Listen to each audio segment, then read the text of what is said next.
You're tuning in to Past Our Prime, a show powered by Squad Locker. Here are your hosts, retired Astros minor league star Tip Fairchild and former Patriots All-Pro center Dan Copen.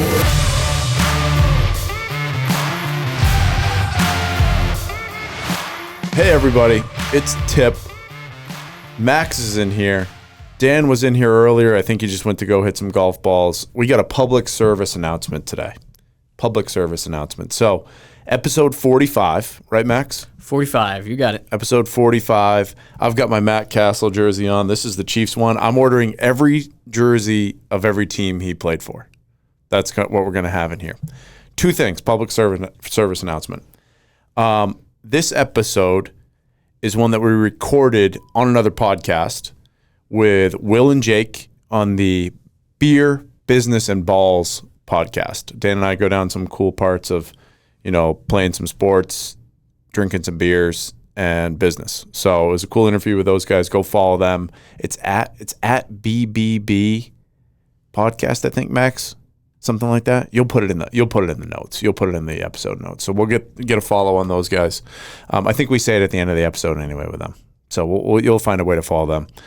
The other thing is, other public service announcement, this studio you will see next week, as in the week of that the Red Sox are possibly in the World Series, and it'll be totally renovated. We are changing the studio up. It will look different. It might look the same because it'll be some of the same garb, but a little bit different positioning, little different setup. We're growing. We're booming. So we're mixing it up a little bit. You will see a new setup for the following episode. We're going to go to this one now. Red Sox are in the playoffs right now. This is awesome. Fenway's rocking. Follow along the Instagram at Past Our Prime Show. Follow us on Peloton at Past Our Prime as a hashtag Past Our Prime.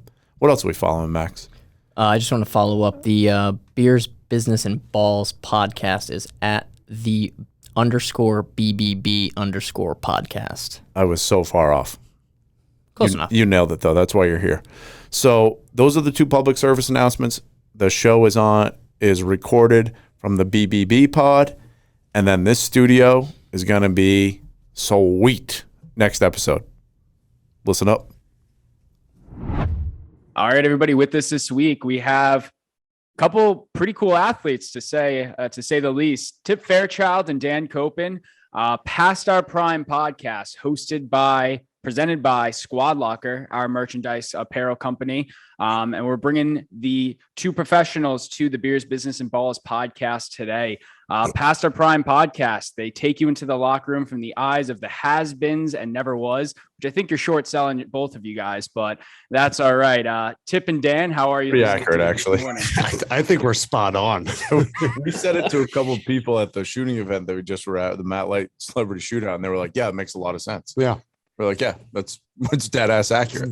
The bad thing was they thought he was the has-been offensive lineman by the side. Oh, Jesus. Right now. Wow. I had more people think that I had people were asking me for pictures. I was like, guys, no, this is the offensive lineman, not me. I played baseball, shockingly.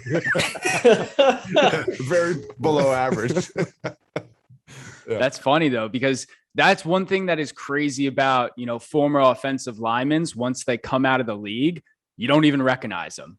The weight drop is crazy. I mean, you guys both look good. You guys are both young chickens and looking lean. So I'm not going to say who's the lineman, but we appreciate you having coming on the show. No worries. Thanks for having us. We're interested to hear your questions and fire away because we like beer. Balls, I guess. Balls in business. There you go. For sure. I love the slogan. It's a great slogan. It's covering our three topics. That's what all the New Englanders and people around the country want to hear. And we'll get right to it. So we'll start off with Dan. I mean, the two-time Super Bowl champ, 10-year career with the Pats. You've had quite the journey. We'll start with those beer questions first.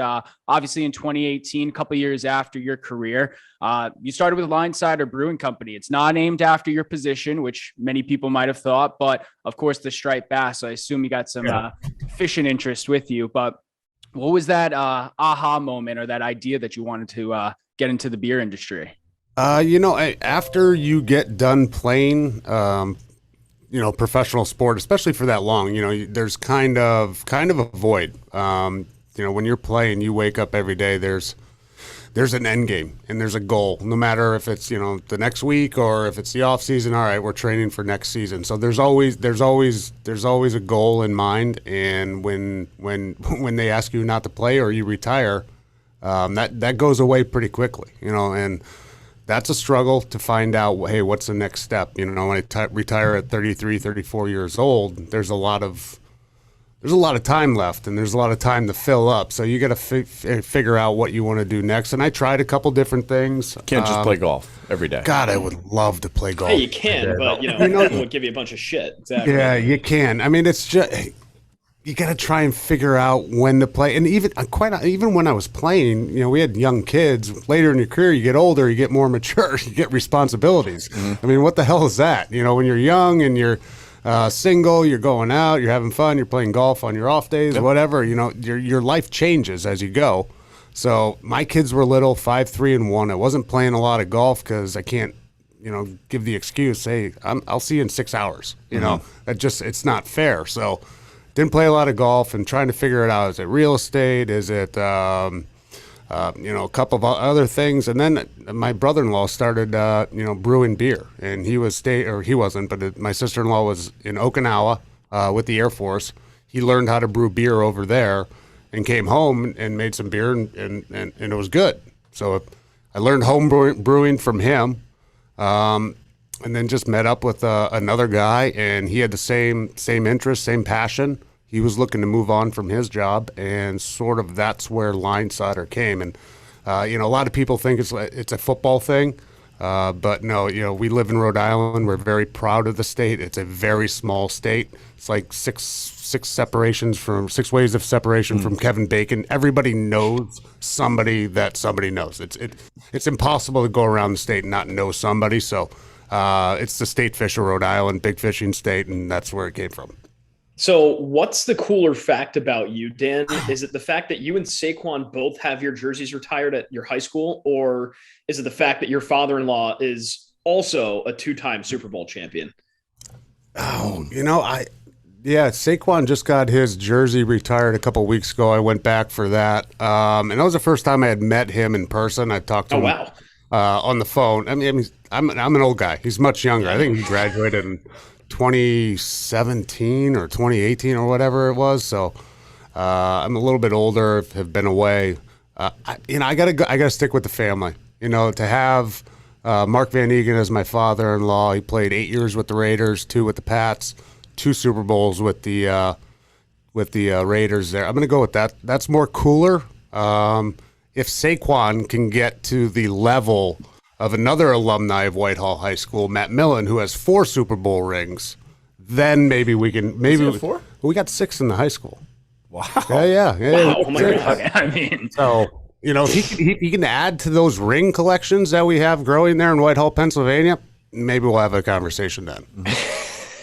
Because that's why you play the game, boys, right? You play to win, right? How big is the school? How big is the school? I think my graduating class was 225. Yeah, so it's not massive, but pretty big. It's not school. huge. Yeah, my whole school is 225. But well, you're from me. Yeah. It was probably you probably went to school at camp. Yeah, we did exactly. At the school, rode our snowmobiles there. So what's in the water in Whitehall, Pennsylvania, though? What are you guys doing for home ec or phys ed today? Oh, we're chopping wood. Yeah, we're chopping wood. We're skinning a deer. Yeah, we're getting firewood for the night. Yeah. Exactly. Because we got it's the life essential skills. I mean, you have to know how to skin a deer in Maine. That's right. Absolutely. He look at him. He doesn't know how to skin a deer. No, I don't. No, not a chance. No idea. I don't like blood. That's nuts. That's nuts. So what's in the? Yeah. Oh no, you guys. You first. You first. No, all you. What's it? I was going to steal Tondo's question here. It's like, what's in the water there in Whitehall? What breeds those athletes? What makes your high school so? What breeds the championship winners there? It's a good community, man. It's a blue collar community. People work hard. They. Pennsylvania loves high school football. There's a lot of interest. You play I played since I was 7, so I played football for a long time. You grow up going to those high school games. You want to be those high school athletes out on the field, and you're in the corner of the stadium, playing with your friends, running around, playing football while they're, the varsity game's going on. So it's a good place to grow up, man. We just got workers out there. Right on. Like Maryland crab cakes and football. What's what's Pennsylvania's like mines and Crab linemen? cakes and Linemen and mines. No, Are there mines in? No, that's West Virginia. we got quarries. We got quarries. cement plants. We got Bethlehem Steel, right? Steel. Yes. IC Light, Iron City. Let's go out to Pittsburgh, get some IC Light and some steel. I like that. Bethlehem, everything. It's the gritty Pennsylvania lifestyle. Yeah, it's great.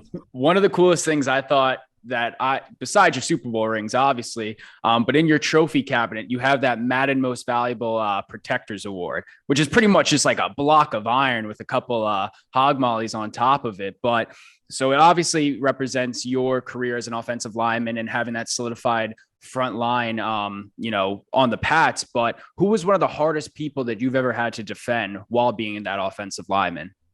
On the line, like a defensive lineman, Chris Jenkins, he played with Carolina and he also played with the Jets. He played in 2 different systems, 4 down front with Carolina, penetrated, and then when he was with the Jets, they ran like a 3-4 with Rex Ryan as their head coach. Obviously, Rex didn't work out as a head coach, but he still was a hell of an defensive lineman. He was massive, 6'3", 6'4", 6'5", whatever the hell he was, 350 pounds, and if he wanted to jump a snap count, he was, it was hard to stop the man. But at the second level, I always bring it back to Zach Thomas. You take a look at linebackers now, they're great athletes, but very few linebackers take on guys like they did in the past, and even before Zach. But Zach was like one of the last of those hard-headed downhill linebackers, and you knew you were in for a fight every time you played the Dolphins.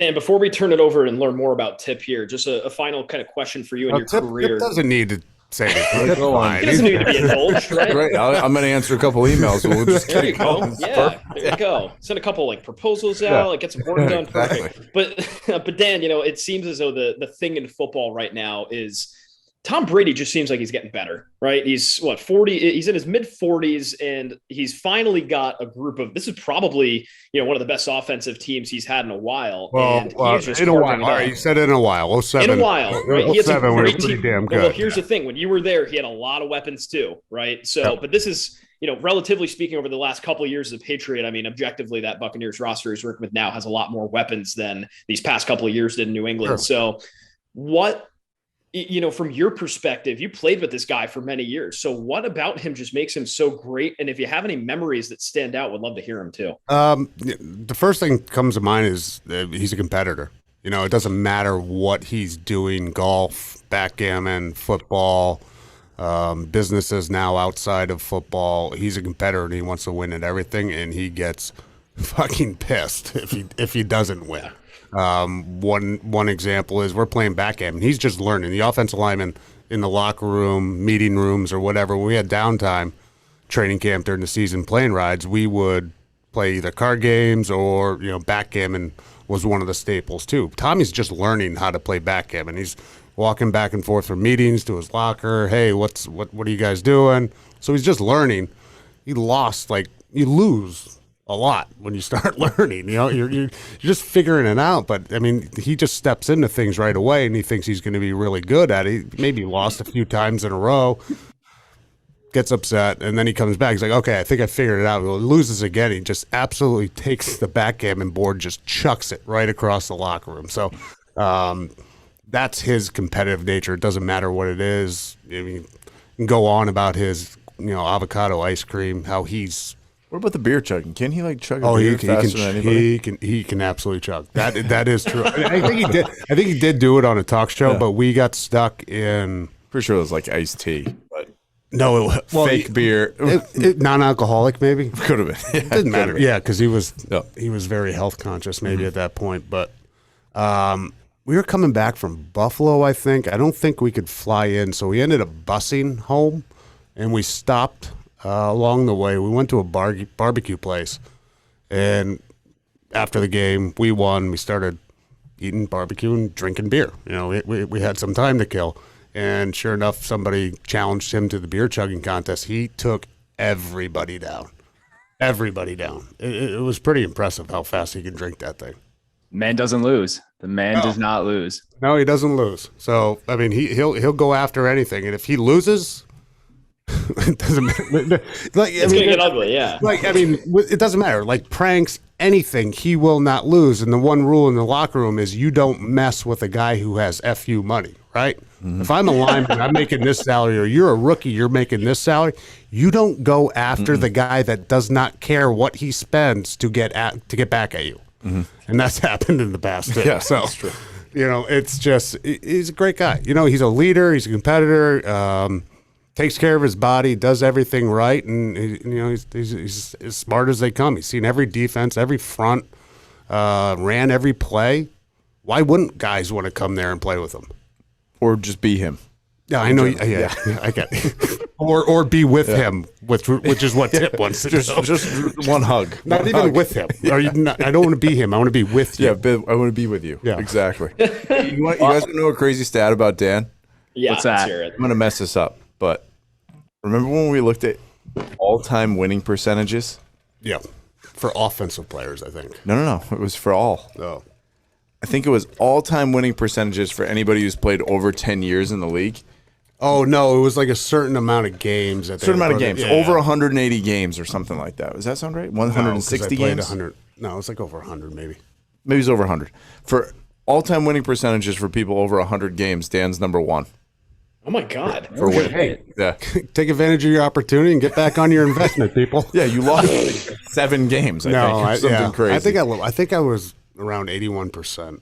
Yeah, which was number one. Yeah, there was only one person. There's a lot of other good players out on that field that contributed to that. Yeah, I just think it's funny when you Google search that how your face with your red beard shows up with the long flowing hair. Well, yeah, we started out my first 2 years. We went back to back, and we ended up playing. We went 17-2 both years. Right, that's what I mean. So just stacked the wins. first 2 years, I played 38 games, and that's basically like a college career. It's crazy. Yeah. So I mean, call up Cannon. Right? I'll send those cleats over for you myself. I'll hand deliver them. That's a pretty cool stat. Yep, I was lucky. I was fortunate to play with a lot of good players and in a great organization with a lot of good coaches that just focused on that. So it worked out well. Right on. Now head over to Tip. I mean, the star of Monmouth Academy, University of Southern Maine. You got drafted in 2005 by the Houston Astros and rose up the ranks. You also did some work with Roger Clemens. I saw that picture on social media. Not bad. I mean, we're Yankees fans, so we have a little soft spot for Roger Clemens, but you obviously wanted to play baseball, and that was something that was always in the forefront of your mind. But was playing professional something that was like the main focus, or were you just riding the wave and hoping that, hey, if the pros start calling, I'll make that transition?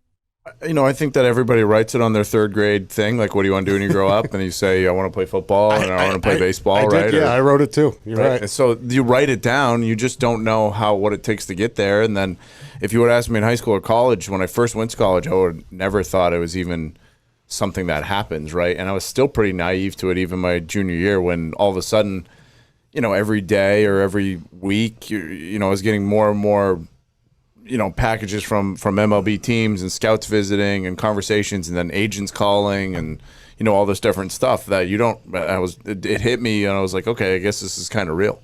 It wasn't anything. I was just looking to do the next thing. I always said that. Like, if you're in high school, if you're in middle school, you want to play high school baseball. You want to be an all-star. You want to try to go to college. You want to be an all-star. You keep moving. And that's what my process was. And I stayed at Southern Maine after my sophomore year. I had a really big sophomore year, and that's when most schools, where lots of schools made offers for me to, hey, come here for your junior year, and then, you can higher draft status, played a big program, whether it's, in the SEC or ACC, whatever it is. I stayed there, still got drafted, actually got hurt that year a little bit, hurt my draft stats a little bit, but, I never would have thought it when I was in third grade, even though I wrote it on the piece of paper, but it's maybe just like it's always in the back of your mind that I'm hoping to do this, right? And then I was lucky enough, played 5 years, and And the cool part was getting drafted by the Astros. You know, I had a phone call in like the 5th round with the Royals, and almost signed with the Royals, but they can't technically do that. So like they make you try to agree to money, and I wasn't willing to agree to money right then. I just said, hey, I'm gonna play my chances here and get drafted a few rounds later by the Astros. But it was awesome because my 2 biggest pitching role models were Roger Clemens and Nolan Ryan, and I was able to be around them the entire season for 5 years, pretty much. You know, so going to Nolan Ryan's house, or like playing golf, or going to Clemens' house, or you know, traveling with those guys, like having them like working your bullpens, that was as good as it gets for some kid that wants to like pitch. You know, like there's not 2 better guys when I was there, right? That was 05 to 2010. So that was number 1 for me. Not bad. One of the interesting kid from Maine. Kid from Maine, you know. Just a kid chopping wood and skinning deers from Maine, right? That's right. Exactly. Yeah.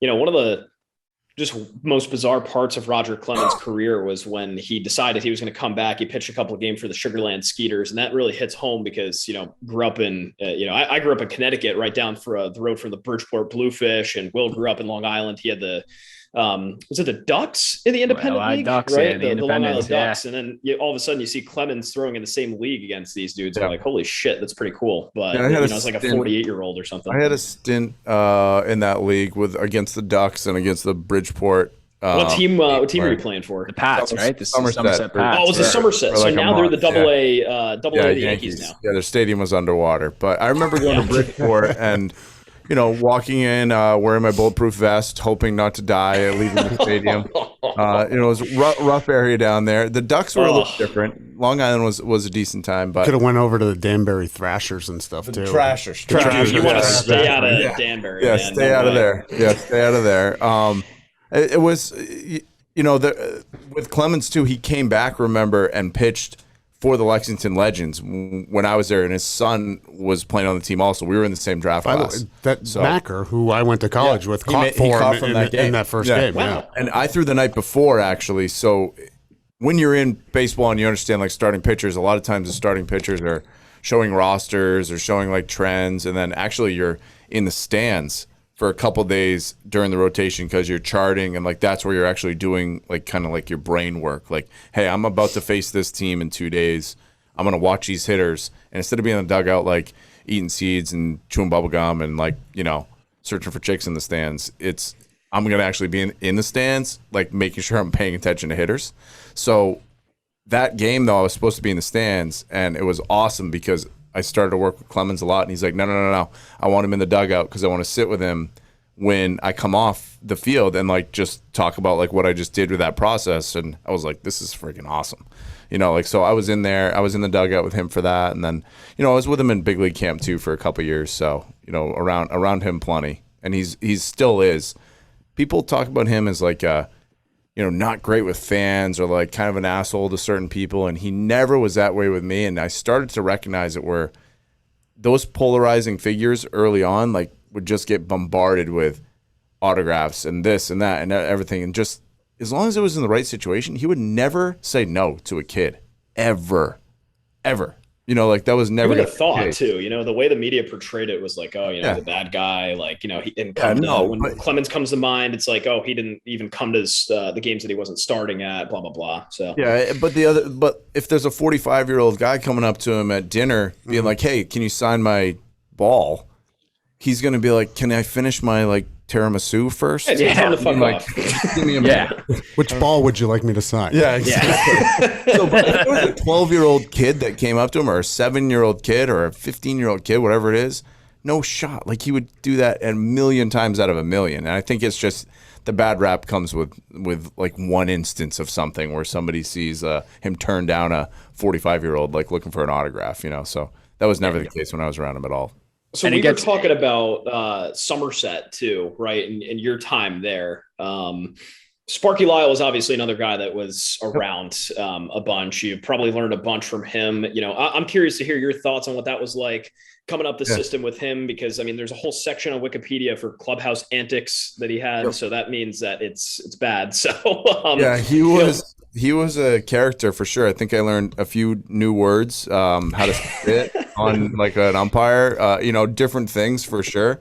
And he had the mustache, and then also maybe just to be, kind of miserable and hang out in your office once in a while too. That's how he was, but he was a cool dude. Like he had tons of stories, but he was kind of like, hey, I'm here, almost like Tom Hanks in A League of Their Own. That's my best reference to him, right? Where it was like, hey, I'll come out and do my song and dance and twirl my hat. And then he goes, sits on the bench and like throws a dip in and puts his hand down his pants. Like that was him. But there was also what was crazy about that league. And I was only in it for a bit. So I got released out of spring training that year, went to Somerset for like 6 weeks, 8 weeks, something like that, and then re-signed by Houston. So I wasn't there for a long time. But when I was there, we'd play against like Newark and like Keith Folk, who I watched like 3 years before that. I got hammered in college because he won the World Series for the Red Sox, was like in the bullpen beside me, and he's like still trying to hang in with the Newark Bears. And like Carl Everett, who I remember being just like an amazing center fielder for the Red Sox. Like I love Carl Everett. I'm facing him, and I'm like, why are you still doing this? And like they're like, hey, like what else are we gonna do? We're 34 years old, kind of like Dan said. Like I'm still gonna play for a while. So there was some cool characters in that league. It was lots of guys that were either trying to hang on or already had a pretty big career that just weren't willing to be done yet. Is what it was for. What did they call that? What was the name of the league that? The Atlantic League. Right? Atlantic League. Yeah, thank you. Yeah, Atlantic League. So lots of players like that in it when I was there. It's much different now. The Major League Baseball, minor league baseball scene is a lot different. They've eliminated a lot of levels, a lot of different organizations. I mean, even like the Lexington Legends, who were, I think, one of the premier minor league baseball stadiums, operations, incredible city, like tons of support around the team, big sellouts. They're not affiliated with a team anymore. And they were always affiliated with the Astros and then the Royals. And then now they're independent ball, still bringing in big crowds, still doing cool stuff. Like Andy Shea, he has an incredible thing down there. They have Rough and Rowdy down there for Barstool and everything. So they do lots of fun, gimmicky things. But they're not affiliated with anybody anymore. So it's definitely different. No, right on. And we're going to transition into obviously the story of how you two met, this Past Our Prime podcast. But it wouldn't be brought to you, the podcast wouldn't be created without that common bond of Squad Locker. So, how did you guys hear about Squad Locker and what made you, buy into Gary's message and join the team?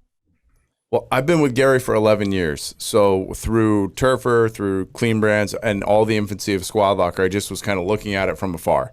And then, if you can believe it or not, Dan and I met in the gym where Trying to get skinnier. But at that time, we were actually lifting a lot heavier. Yeah. Because we used to look at each other when we'd be on the floor, and I'd wait to see what weights Dan was going to grab to do like dumbbell floor press.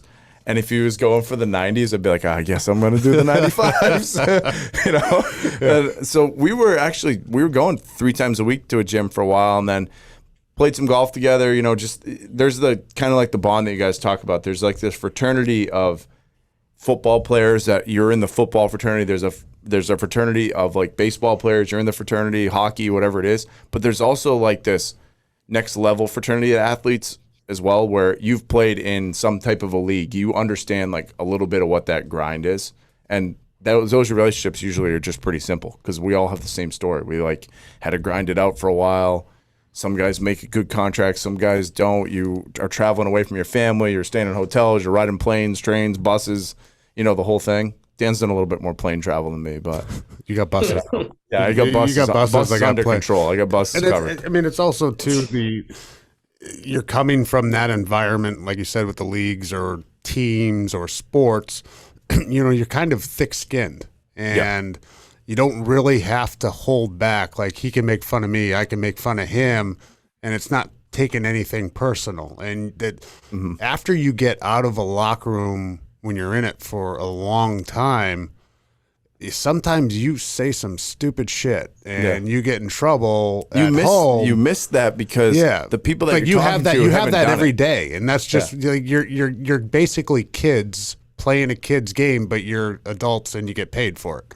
But you're in there with your buddies going out to play a sport, which is kind of cool. And then that goes away, and you come into the real world, And sometimes you maybe say some things wrong. Sometimes you say it's sarcastically, and some people don't get it.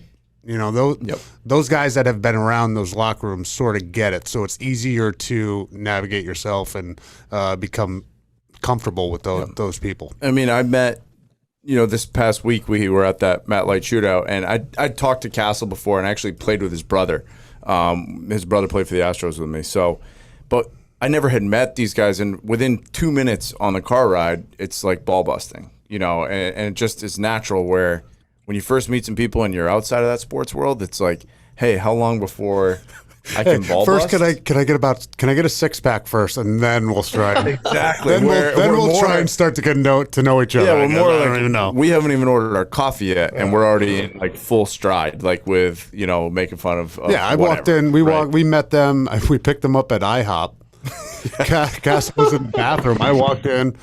Just went back to the old locker room days, grabbed a bunch of paper towels, threw them under the water, and chucked them over the stall.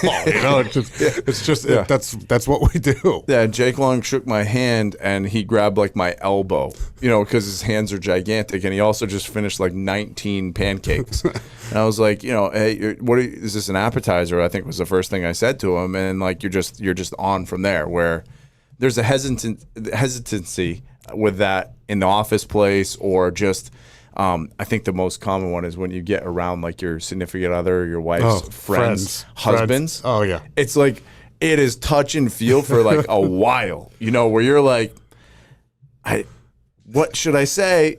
But if that person, like for instance, was in a locker, was a NFL guy, I know exactly what I would say. Or an MLB, it's easy. It's like you just dive right into it. So it's much different though. But that's what kind of hit off the relationship. And then Dan was looking, he's like, hey, again, like you said, kind of retired, had done some stuff, was looking for some things. I'm like, this makes a lot of sense actually, because we're such a sports company, servicing youth sports, and he has young kids and wants to show them, like, hey, this is what it is to work, and it's a fun thing, and it's like we're around teams and we're around sports all the time. And that's the way I look at it too. Now I'm on, my background is in business and with sales process and building teams and everything. And like, that's what my career has been the last 10 years, where, it's funny because Dan has been in so many meetings now and kind of watched this, that I think he knows what he could do. Like he could do that right now. Like he could do those type of things just from listening. So, and then with a podcast thing just spun up because we're like, how do we get some cool content out there? Just talking about more exactly, relevant, shooting the breeze, like some current event stuff, right? Being able to grab a funny guest and have that same banter that not everybody's totally comfortable with. And that's what we do. I'll bring on a friend that nobody knows about, except for if you have minor league baseball cards, which nobody does. Right? I know. Some people watch that. People do. We still got some. Yeah. Every week I get a package of cards. He can't believe it, but the people send them to me. You get more than I do. I get so many letters on this. But I'll bring on like Josh Mickey, who played 10 years, mostly all AA, AAA. Was he the like, dick? Was he the dick model? Yeah. So and he comes on. The first thing he says for Dick's. I said Dick's. Yeah, Sporting Dick's. Goods. The first thing he says is he goes, "Hey, I'm a." He's got his background. He was a model for Dick's Sporting Goods, and he's like, "I bet I'm the first Dick model you've had." Or like, true. And then you're off and running, and like, hopefully the first and only. But... Yeah, I know exactly. That's true too. Exactly true. But it's been, that's kind of what we put together, and then, his network's obviously deep too, and it's cool for me because I grew up a Patriots fan, right? So, and still am. I'm kind of a Tampa Bay fan right now too. I know you are. But everyone is. But it's funny for me to talk to Matt Castle because I remember being what year was that? Oh wait, I remember being like, playing minor league baseball, being like, Brady's out. Like, who's this Castle guy? Oh, I know who Castle is because my roommate played with him at USC, and then now I'm talking to him on a podcast 10 years later. It's pretty funny. All right. So obviously you guys are both the hosts of Past Our Prime Pod, as Will mentioned, the Open Sports Podcast. Take you into the locker room from the eyes of a has-been and a never was, powered by Squad Locker. So first of all, you kind of alluded to it throughout what we've been talking about, but what's the goal of the show and what stories are you guys trying to bring out? What are you guys trying to accomplish with the show? I mean, bring guests on first and foremost, which is the toughest thing to do with podcasts, is what we've learned. It's not for Dan and I just to sit down for an hour and talk. We could do that literally 6 hours a day. It'd be pretty easy. It's like coordinating the guests, bringing it on, who works well, who doesn't. The theme though is teams, because that's what we do at Squad Locker. And it's just, we're trying to be a little bit different voice to it. Is that accurate? Yeah. It's more I would say. Yeah, I mean, the funny voice. Yeah, I think you want to bring some humor into it. You want to talk to some cool people. But the thing about talking to those people and having fun, obviously we have past relationships with a lot of them, and some of them we don't. But I mean, even like some of the guys that we didn't know have turned out to be the coolest guests that we've had. The SEAL stuff, or Dr. Chapman, who Chapman. You're right. Who is one of the psychologists and all that stuff. So I mean, we learn a lot from it, even still. And then hopefully people really can take some, get some fun out of it, some sense of humor. But the qualities and lessons that you learn in the locker room or on the field really translate over to life and business. Doesn't matter, hard work, discipline, accountability, honesty, integrity, leadership, following directions, all those things. It doesn't matter. It's like when people ask you about like the Patriot way. Well, Patriot way is bullshit. That's just normal, and that's how people should operate and act. And so if these guys who have been very successful in whatever field they are, whatever sport they play, are communicating the same thing and can get one small example or one piece of it that somebody retains, then hopefully somebody else is better off. Yeah, and I think we could talk to a Navy SEAL every week. I think we should just change it to SEALs, because it's just SEAls and just ex-military in general, or active military, or those special forces, or the Marines and National Guard. What those guys do and every day, and sacrifice for each one of us, and the stuff that they have to go through and their families go through, should be honored and talked about a lot. Yeah, and hearing we have teams here at Squad Locker, right, that we like within the company, whether it's operations or sales or anything like that. And then we sell to teams, right? Like, so that's part of it. And then the SEAL side I love talking to, because they're the highest performing teams in the world, right? Like, that's what they're built for. They're designed to be like a high functioning unit of a small group of people that can like do a lot of shit.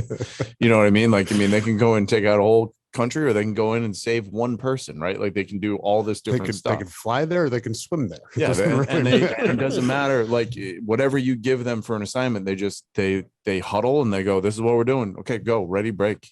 Just like these guys like break a huddle, or just like you're running on the field. It's just they're starting their thing, and they trust both Kevin Lace and David Rutherford both said the same thing, like feeling like that pinch on the shoulder from like the guy behind you that's like, okay, let's go. If you don't have 100% trust in that, then you're not the right teammates, right? And they said that's where you get to with like the Navy SEAL side, where these guys know that the person beside them will die in 1 second for them, like no question.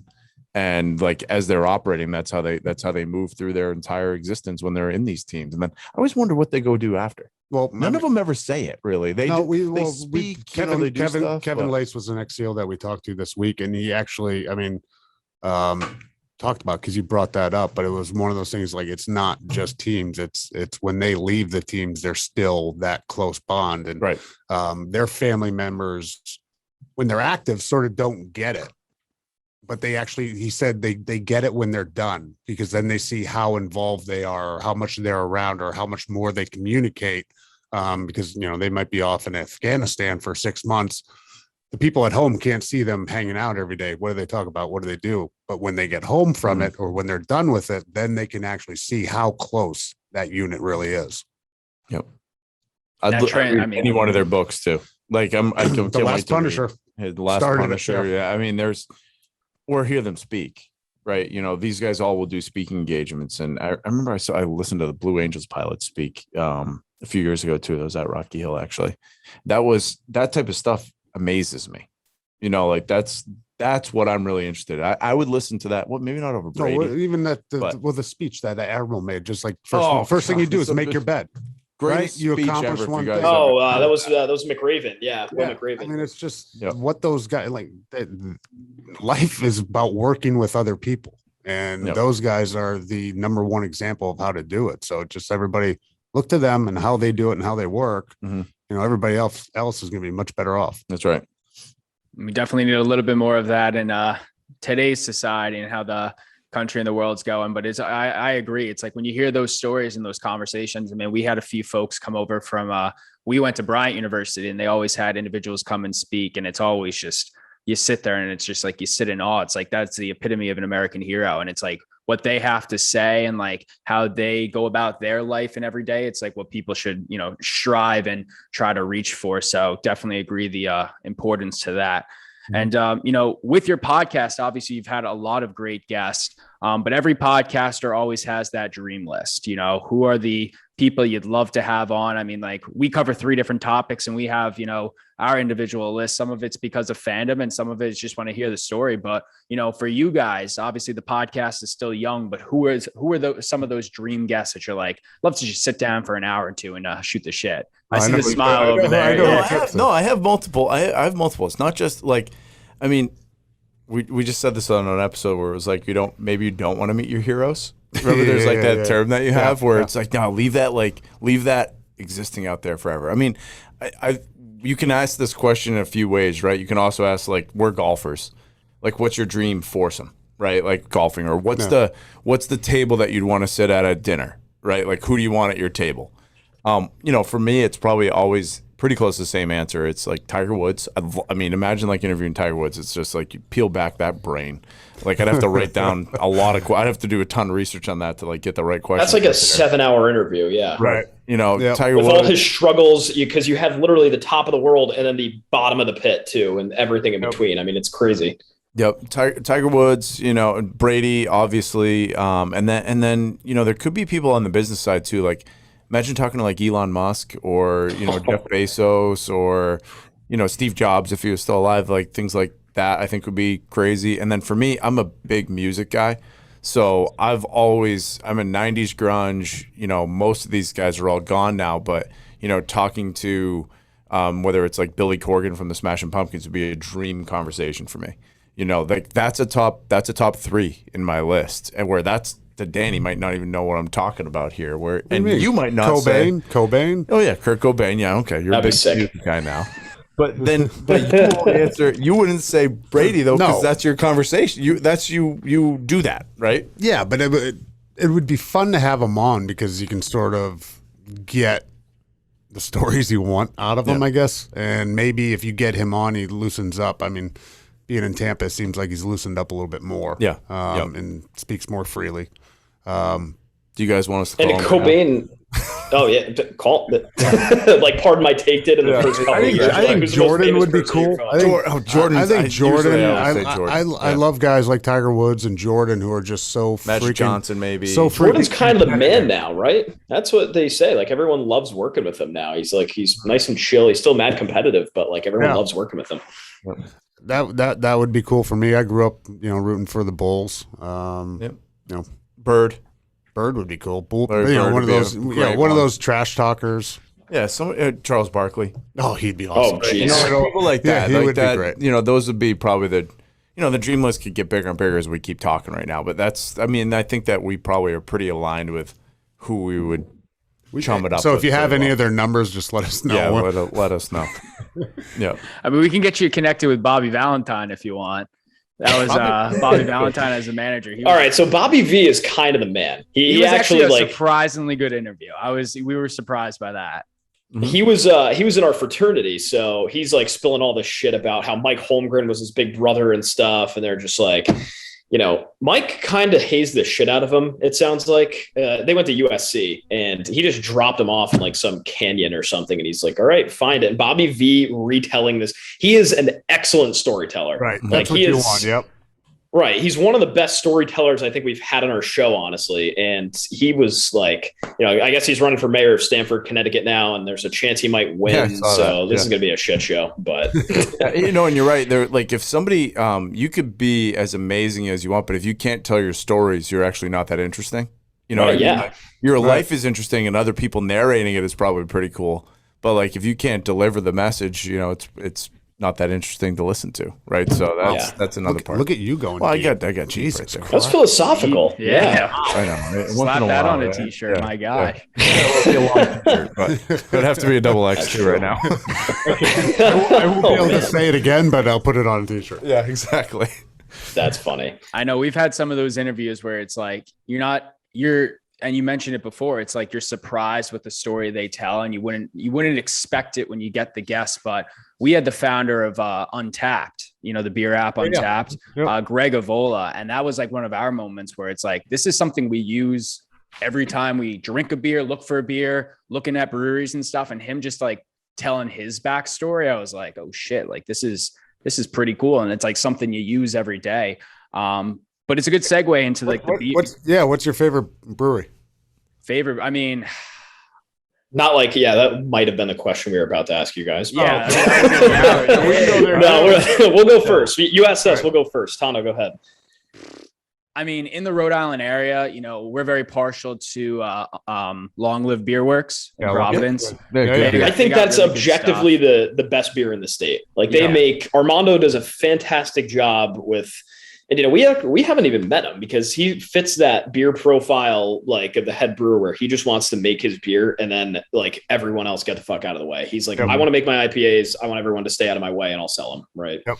But super hazy up there. He does. They're good though. They're really good. Yep. Good beers. And obviously the cream of the crop is Treehouse, and it's like, that's an experience in itself. I don't even like consider that at a brewery anymore. It's kind of just like that fantasy up top of like you drive an hour away to this huge complex. It's the shining beacon on a hill. Yeah. Right? It's like one of those things where it's like, that's an experience in itself. That's not even like, hey, you want to go grab a quick beer with your buddies and like talk the shit. It's like, no, it's like, you got to get up early in the morning. You got to check what's on the list. You got to see, okay, I have $200 to spend. This is what I got to get. This is what I got to pick up for mom, dad, brother, whoever, and, make a day out of it. But obviously that is the epitome of, craft beer in New England. Yep. Oh, but two good choices. I throw Tilted Barn. Everyone loves the Tilted Barn. I mean, we just went. So we just went to the new place and I was in awe. I was in awe of what they did. He did. I mean, did you when you go to the new place, you can't even see where he was in the beginning back down the road. But Matt does a phenomenal job. He started with doing a lot of IPAs, but he's branched out. They do a great, I think it's called Farm Boy, great lager right now. Lawn Boy. That's a good one. They're getting into other stuff other than IPNs. They're getting into sours and stuff now. So, Tilted Barn's delicious. And not as close to here, but I love Bissell Brothers. Oh yeah. Well, now you're getting into the main. So I was going to say that's a real state. Tip's like, I'm at home now. I feel uncomfortable and safe with this. So Rhode Island beer has come a long way, no question. But I was drinking this type of beer 15 years ago in Maine, right? Because it's a pretty good craft. How long ago was that? That's how you get the cheeks. Exactly. Dan's like waiting for that one. You teed it up. Like, all right, it's open. So I mean, when I was in, now it's almost like it's produced too much. It's shipyard and everything. Even with Pumpkinhead, it's almost like talking about a pumpkin spice latte now, right? It's like a faux pas right now. But I remember when we were first doing that in Portland, Maine. The city smelled like a pumpkin. And we used to drink about 100 of those every night, Ryan Reed and I, at Bull Feeney's in downtown Portland. And it wasn't everywhere yet. It was literally just in, Portland, Maine, southern Maine area. And then it just, boom, it exploded. But we already had Allagash up there, all these like great breweries. Then, everything came after that. Bissell, right? And all these others that just kind of started, Lone Pine, all these started like pouring in like these great microbrews. And then Rhode Island came to the scene, 5 years ago was really when it kind of started really heating up? 6 years ago? Yeah, probably Like Proclamation time? 7-10 years ago. Yeah. Yeah, when Like, Proclamation, like I feel like yeah, that was one of the after big Proc. ones that got popular. Yeah. It did. Originally. Yeah. And Proc still, I mean, that's probably one of my tops just because it just fits my taste. They do lots of different IPAs, double IPAs. Like, I like their style. Shades on. Yeah, but I mean, Good one. it also, there's a lot of breweries in the state that do a lot of good beer and more than they have done in the past. But it's which model do you want to follow? Do you want to follow the distributing model, or do you want to cater to the tap room and making those maybe smaller quantities, but trying some different stuff and trying to perfect it before you go to those larger quantities. What's our favorite beer right now, though? Give me a high life. Give me a high life. Miller High Life, man. Oh High Jesus, the champagne of beers. baby. No, you still can't. You still cannot get rid of the high life. Though. It tastes. It's so good when it's ice cold, right? Like not even refrigerator cold, like ice in a cooler cold. Those things go down so smooth. They're so delicious, and it's funny because there were so many years that I was like a beer snob, where it was like, give me the 4-pack from Proclamation, or give me it from Lineside, or give me it from somewhere. That's what I'm gonna have. I'm gonna have those tonight by the fire.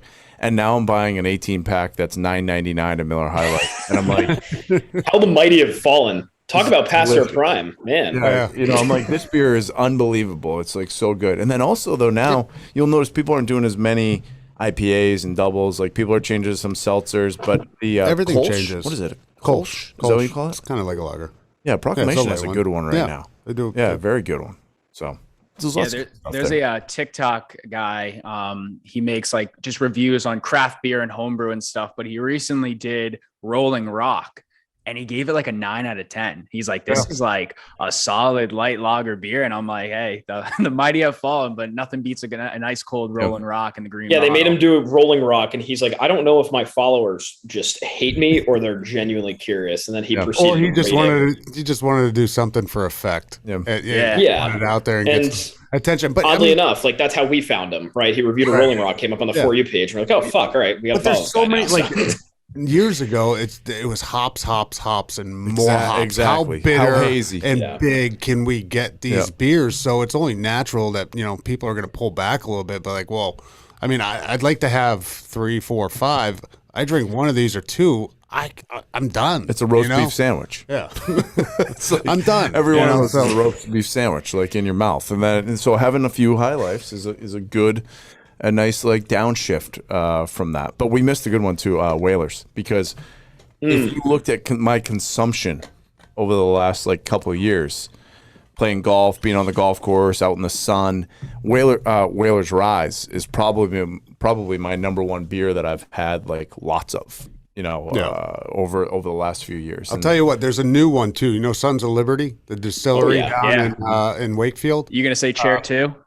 Chair 2 is delicious, man. Yes. Chair 2 is awesome.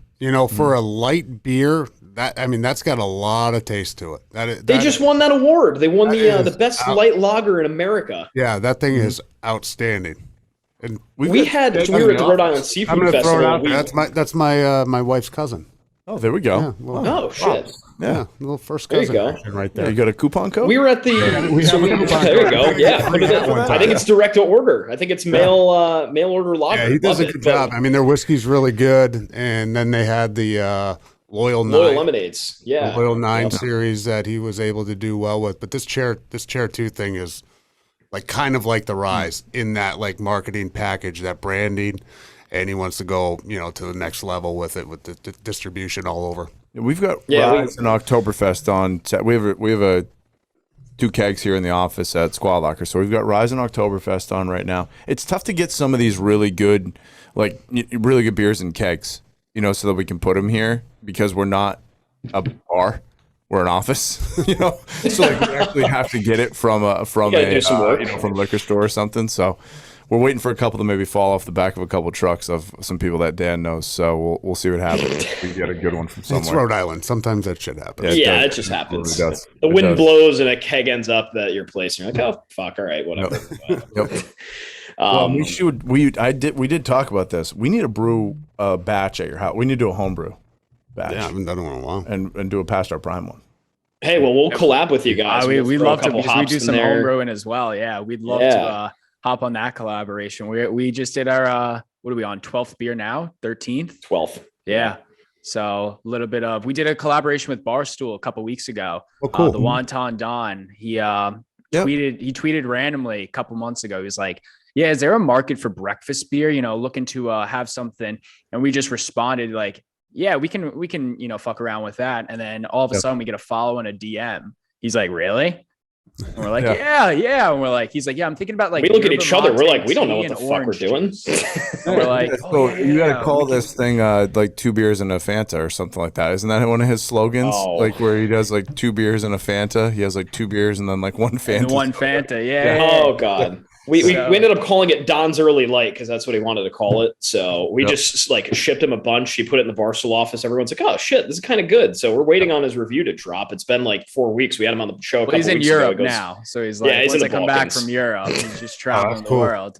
So, but homebrewing's fun. And it's great to hear that you guys might hop back into that. It's a science, but it's a cool project. I'm more of a home drinker. We'll let Dan do the brewing, and then we'll just have it once it's cold. We'll take it from there. There is nothing wrong with that. Guys, we know you're busy. We'll close out here. Before we wrap things up, who do you guys think is going to win the Super Bowl? Who do you guys think is going to win the World Series? You want to take the Super Bowl and I'll take the World. Oh, you want to swap it? Switch it up? Okay. Boy. I mean, I'm trying to think right now who I really like for the Super Bowl because we've had a conversation about this a bunch of times. I mean, the Patriots are probably my pick with Mac Jones now, but I love it. My sleeper has been the Cardinals with Kyler Murray. That was a sleeper pick. Okay. For the World Series, Tip goes with his heart. Yeah, I bet that way too, and it's not a great concept. We got some betting boys here as well. Yes, love to hear that. Yeah, so you can add that to your bees. The bees you guys have betting. For baseball, I mean, boy, there's going to be a crazy race here with the American League East. What's happening like with all this wild card thing, like potentially double wild cards and all this stuff going on. But like the Dodgers, the Giants, like that type of stuff, that's tough to beat. Like those pitching staffs are like fully loaded. I'm a huge closet Mets fan. And like they're not going to do this year, but I always just like the color of the Mets uniforms and stuff, which is a strange one. I mean, Red Sox are my team, but I've always been like, I just wish the Mets were good for some reason. It's weird because they beat the Red Sox, in '86, that way. But I've always been kind of a little bit of a closet Mets fan. Oh man, I'll leave baseball to you. Leave baseball to me. All right. Who's football? Doesn't really matter. It does matter. This is the time that matters. Looking like a true football player. He's like, baseball doesn't matter. I think there hasn't been. You wore a Red Sox shirt the other day. I like the Red Sox, but I don't follow. I mean, how can you watch like a full baseball game? It's just so goddamn. You have it long. on the background. It's perfect. 162 of them throughout the year. It doesn't even matter until they get into August or September. Have it on the background while you're drinking one of those delicious beers. Although I do like going to the games. There hasn't been a back-to-back in a long time since we did it, and if there's one guy that can do it, it's Brady. And the fact that they have that team back with another year of practice and off-season and really gelling as a team, I think they got to be the favorite. But I feel that because Gronk went on a show with David Ortiz and Jared Carrabis from Barstool a couple of weeks ago, and they're asking him about what he was feeling after the Super Bowl, and he's like, "Is it bad that all I thought about after the Super Bowl was like how good we're going to be next year?" I'm like, when you got a guy like Gronk thinking about that, it's something real. And what do? They brought every single person back basically. So it's like I get that.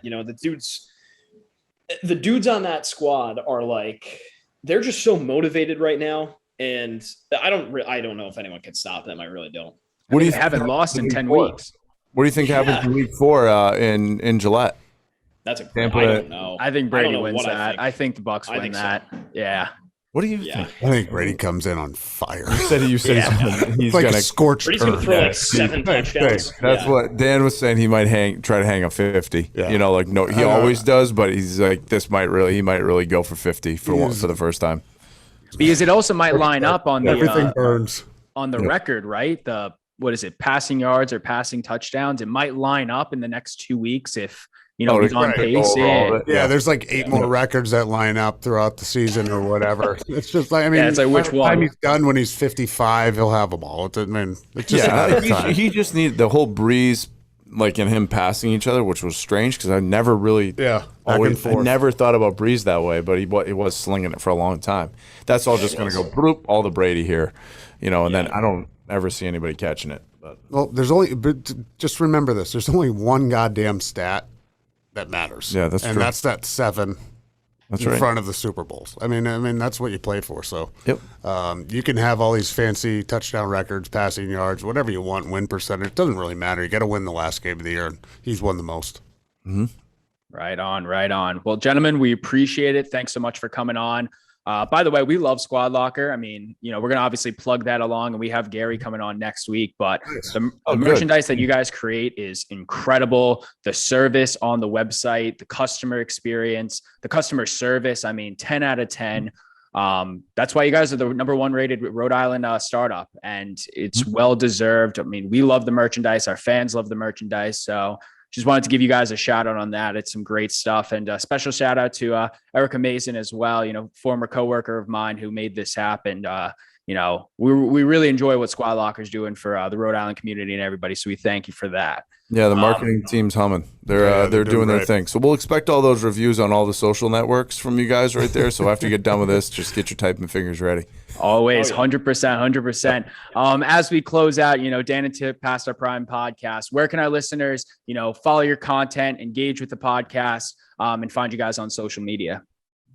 Do you want to answer? Or do No, you got it. We're so bad at both of them. We're so bad at this. Actually, Max, Not do to you plug want an Max. answer? No, we got At Past Our Prime Show on Instagram. Max out of the woodwork. He's here. Yeah, haven't you guys realized we're the talent? We come in here, Max does the rest of it. We just sit down, do this for an hour, and now our lunches are ready for us. Those just came in. So Instagram at Past Our Prime Show. Any businesses, youth sports, squadlocker.com. Visit the Squad Locker or DM us at Past Our Prime Show and show you what's about. We're due some team of the days, by the way. So we need to. We're probably 4 or 5 team of the days back right now. So we might knock a few of those down. So DM us if you have a team out there and you're listening. We'll make you team of the day, which means you get some free gear. Yep. Right. Well, we appreciate you guys for sure for taking the time of day. Your lunches are ready. Go eat. I can't believe you guys don't have a beer during the show. Yeah, it's 1 o'clock. We still were working. Exactly. It is 1 o'clock. That's the point. I know. Up on working. Yeah, exactly. I mean, we're working from home, so I guess they can't really tell on the side. Yeah.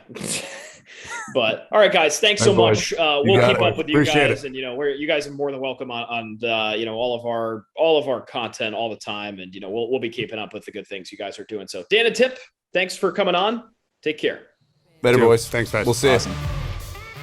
Past Our Prime is brought to you by Squad Locker. Squad Locker is your one-stop shop for custom team apparel, delivered right to your front door. Learn more by visiting squadlocker.com.